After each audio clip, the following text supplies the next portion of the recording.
Hello everyone, welcome back to my channel. বাইরের ওয়েদারটা এত মিষ্টি, হালকা হালকা হাওয়া দিচ্ছিল, মেঘলা ওয়েদার, মনটা শুধু ঘুরতে যেতে চাইছিল। তো কি আর, প্রীতমকে বললাম ডেস্টিনেশন খুঁজতে থাকো, ততক্ষণে আমি এক তুড়িতে রেডি হয়ে যাই। চট করে রেডি হয়ে পাট করে বেরিয়ে যাব। তো রেডি হয়ে একটু ক্যাট মেরে টেরে প্রীতমকে বললাম যে এবার চলো। এই তো প্রীতমও একটু ক্যাট মেরে নিল। তো এবার যাওয়া যাক। ঘর বন্ধ করে বেরিয়ে পড়লাম আমি আর প্রীতম। কোথায় যাব সেটা নয় যেতে যেতেই বলছি।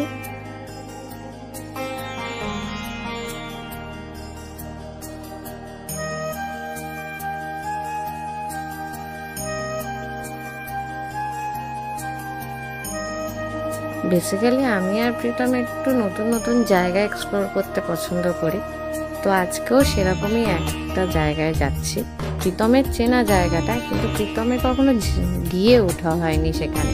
তো আজকে বললো যে চলো আমরা যাই ওখানে, আর আমারও নাকি খুব ভালো লাগবে। তো আমি তো নামটা শুনে খুব এক্সাইটেড হয়ে পড়েছিলাম। এই কলকাতার মধ্যে এরকম জায়গা থাকতে পারে আমি ভাবতে পারিনি।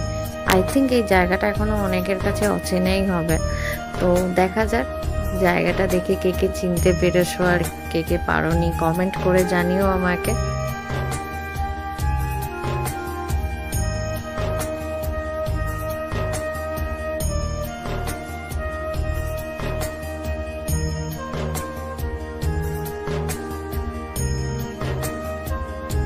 তো আমরা গডগ্রিন মোড় হয়ে লেক গার্ডেন্স মোড় পেরিয়ে ভিতরের রাস্তা ধরে লেক গার্ডেন্স ব্রিজের দিকে কিন্তু আমরা যাব না, ঠিক সোজা বেরিয়ে যাব। সোজা বেরিয়ে গেলেই আমাদের বাঁ হাতে একটা গলি পড়বে, সেখান থেকে আমরা ঢুকে গিয়ে কিছুটা এগিয়ে আরেকটা বাঁ হাতে গলি পড়বে, ওখানে গিয়েই আমরা আমাদের ডেস্টিনেশনে পৌঁছে যাব।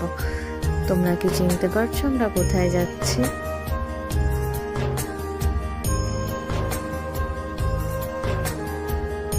হ্যাঁ, আমরা আজকে এক্সপ্লোর করব দুটো সাউথ ইন্ডিয়ান মন্দির, একটা মুরুগানের গণেশের মন্দির আর একটা শ্রীরাম বালাজি মন্দির।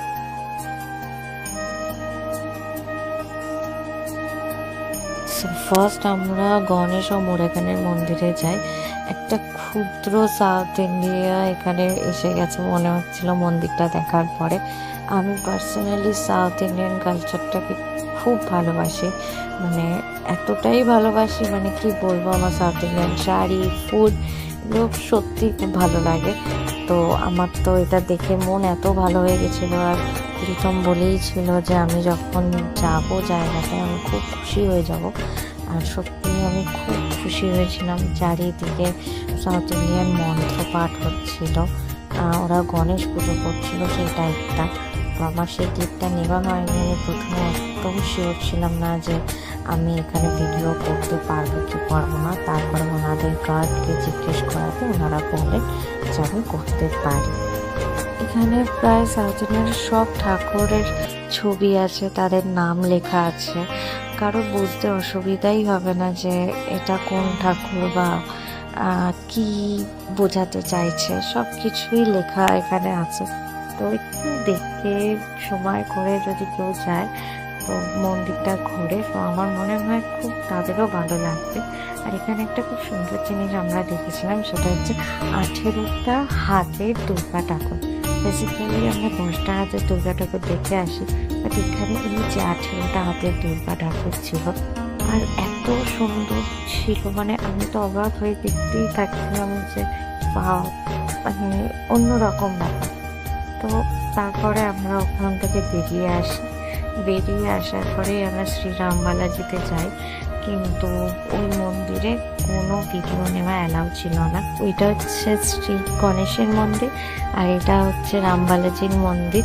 তো আমরা দর্শন করে বেরিয়ে পড়ি বাড়ির উদ্দেশ্যে।